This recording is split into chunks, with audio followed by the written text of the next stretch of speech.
First, we're going up to COP26 in Glasgow to talk to a man who's usually in the studio.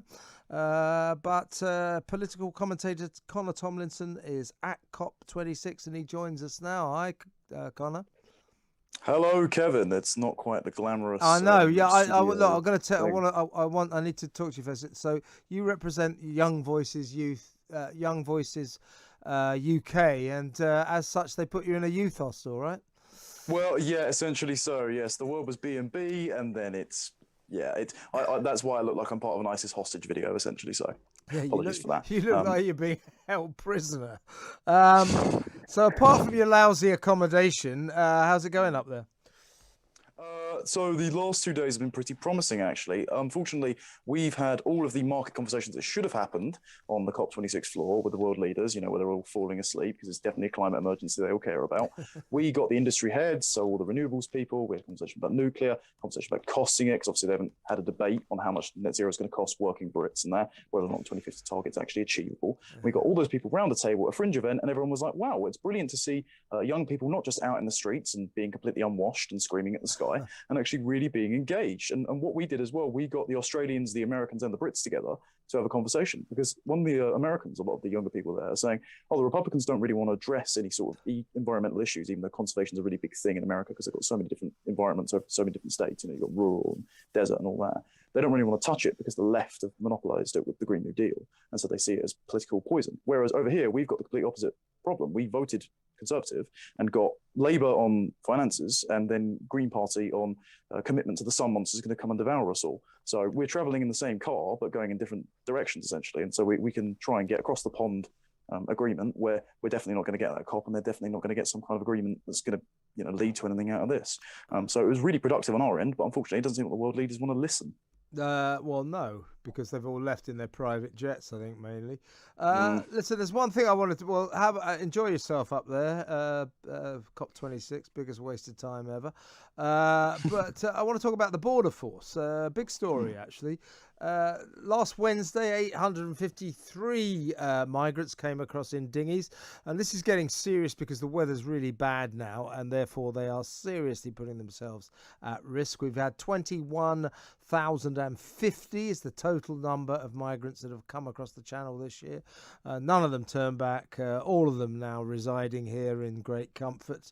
Now, not so long ago, the Home Secretary Priti Patel said, right, the border force from now on is going to start turning these migrants back.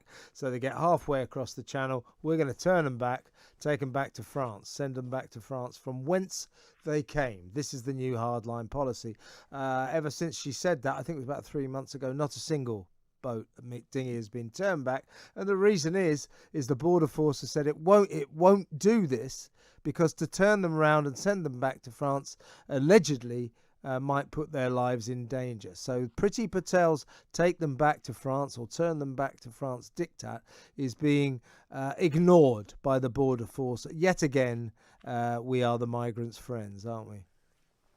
It's strange to see their lives would be far more in danger being turned back. I mean, if you're going to shepherd them all the way to France, I don't think France is quite the war zone you make out. I know it's bad, but it's not quite drowning in the channel. Also, the commitment to climate that all of our green Conservatives seem to have, if they believe that severe weather is going to get that much worse over the next few decades, and they don't think they can save people from natural disasters, even though 99% of all natural disaster deaths in the last 100 years have come down, then you would have thought they'd have a much more robust plan from saving people from crossing the channel if it's meant to get so stormy and precarious and sink all these ships. But Priti Patel was, unfortunately, and this is a lot of what the sort of disaffected, a lot we've got with climate over there, it's the same symptom of there's a lot of political capital that's been lost by the Conservatives because they betrayed their 2019 mandate. Priti Patel was one of the more promising types when she joined the cabinet. She seemed to be very tough, breath of fresh air from Theresa May's sort of slash and be soft on crime Home Secretary tenure. Priti Patel was one of the more exciting ones, and she seemed I remember it was a sort of like Warlord Priti was going around as one of the jokes because she kept going to the illegal migration busts and posing for photos. But it turns out that's all she did. And at a Tory party conference speech a little while ago, she said, we're cutting the head off the snake of people trafficking. Well, it seems that snake turned into a bit of a hydra because every time she tries to do something, it turns out the problem gets about 10 times worse and then grows about 3 more heads. So I don't think that unless the French don't really want to seem to cooperate, it seems a bit of a damn squib at the moment. Yes, and it plays into the belief, the justifiable belief, in my view, that it's the authorities, the immigration service, the border patrols. They don't actually mind all these migrants coming over. They don't want to get nasty with them. They want to welcome them with opening arms. The Lucy Morton of the Immigration Services Union, which represents the Border Force staff, she said safety at sea is paramount and pushback cannot be used on a vulnerable boat. Small boats are more likely to be vulnerable. She said that the force cannot turn back a vessel in trouble unless the French are there to receive it, and they won't cooperate with the policy because they do not think it is legal. So what it is, it's the border force have unilaterally decided they're not going to do what the Home Secretary says, which is the same as the Crown Prosecution Service, basically informing the Home Secretary that as far as they're concerned, when people come across the channel illegally in a migrant with no documents and try and storm our country across a beach trying to run into the country, as far as they're concerned, no laws have been broken. So it is the various agencies of this country that do not want to go along with the Home Office because they want to be liberal with these and welcoming with these migrants. I think there's two problems. I think you've identified the ideological issue of where you have this sort of pathological global motherhood of saying, oh, we want to improve everyone's quality of life, so we're going to abandon concerns about resources, about the housing shortages, about social safety nets, about the NHS collapsing because there are too many people using it free at the point of access without paying into the system, and just welcome everyone in open arms on top of, net 300,000 legal migration every year, which continued under lockdown as well. So we continue to get more and more people.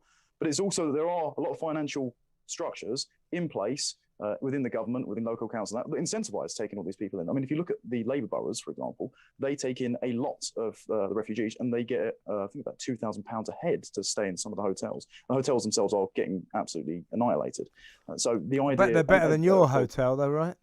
Yeah, exactly. That's the funny thing. Of all the people in the quarantine hotel, when we did the COVID, you had to pay for your own stay, and you actually had some of the cases where women were staying in there for the 10-day, 14-day quarantine, whatever it was, and they would have guards constantly sexually harassing them. Meanwhile, you've got the Afghan refugees or migrants or economic migrants coming over and staying in places like the Grand in Scarborough. And if anyone wants to read their travel, what's the one where they give the reviews? There's loads of reviews. They've gone from 5-star to 1-star because they've had lots of people. That's the one. Perfect. Thank you. They've had loads of their reviews been absolute tanks because they've said, okay, we're housing the guests in the same place as all the people that stay in there temporarily. The lifts have been trashed. The kids are running around. No respect for the elderly. And anytime you complain to the hotel staff, they just call you racist and dismiss you because there are financial structures there. So the hotel staff get much more a night for housing these people than they do for housing regular guests. So as long as the government is basically pumping out money to house these people, regardless of the amount of strain it has on the social safety net and on the culture of the country, because you can't have, we want people that come to Britain and immigrate and want to make a life for themselves because they love Britain, but you can't have hundreds of thousands of people coming every year en masse and then say, obviously, they're going to integrate. You're going to change the culture of a certain area because they've all got to live somewhere. As long as those financial structures exist, we're going to have an immigration problem, and it's going to be too much of a draw, and people are going to put their lives at risk sailing over in a rubber duck over the channel. But government agencies, e.g. the Border Force and the Crown Prosecution Service, they ought to do what the Home Secretary says. She's our elected head of state when it comes to home affairs. It's not really within their remit to disobey her. So why are they doing it? Well, I'll tell you why they're doing it. It's because they sympathise with the migrants. So she's up against some sort of cultural revolution on the part of government departments. And anytime she kicks up a fuss, she gets accused of bullying. Now, for all I'm aware, she could have been really nasty to the people she's working with, but the people she's working with are obstructing her a hell of a lot. And if any case, I prefer she was a bit tougher on them. But yeah, as well, the Supreme, we've seen this with the courts and the injunctions and the hypocrisy, when they've cracked down on anti-lockdown protesters, and the police are happy to march in pride parades and kneel alongside BLM. And at the same time, the High Court are perfectly happy to go after, mean tweets rather than policing streets. But then as soon as Extinction Rebellion, that's they can sit in the road, police offer them a blanket, and it takes ages to get a High Court injunction to get them out of the road. Insulate Britain, well, they got an injunction against them. Extinction Rebellion did it a while ago, and Tony Blair's Supreme Court, mind you, which his missus made quite a lot of the being a human rights lawyer when they changed the laws on that. So I wonder if there's a financial incentive there. They said, no, it's okay for Extinction Rebellion to block it. It seems that it's perfectly okay to disregard the rule of law if you have one particular form of politics. And for the other, well, you're just going to get stonewalled and there's nothing we can do about it, it seems, I'm afraid. As one border force officer, unnamed, has been quoted as saying, there is fairly universal agreement that this is not likely to ever happen. And by that, I mean the turning back of boats. I mean, maybe somebody should go down and say, listen, you work for the government. If you don't do what the Home Secretary says, you get fired. How about that? Well, to be fair, though, anyone who works in the government department seems to only fail upwards. The amount of times we spoke about Matt Hancock, he keeps coming back like a bout of rash. I would say as well, considering one of the main issues people voted not only for Brexit on, but for the Conservative government to quote, get Brexit done was immigration, was a fairer immigration system being points-based. People are currently jumping in front of immigrants who might need a work visa, etc.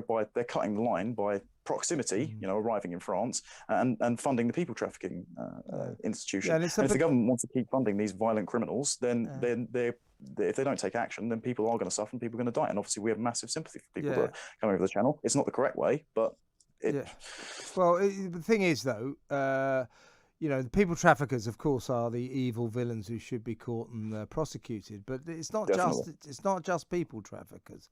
The migrants are breaking the law as well. 21,050 of them have come over the channel so far this year. Not a single one has left the United Kingdom. They're all here. Every single one of them gets over here, gets a comfortable place to stay. And this is due to our authorities and their sympathetic attitude and government policy, which tries to rail against that, is disobeyed. And therein lies your problem. Enjoy the rest of COP26 and your luxurious accommodation, Connor. Good to talk, mate. Connor Tomlinson, political commentator.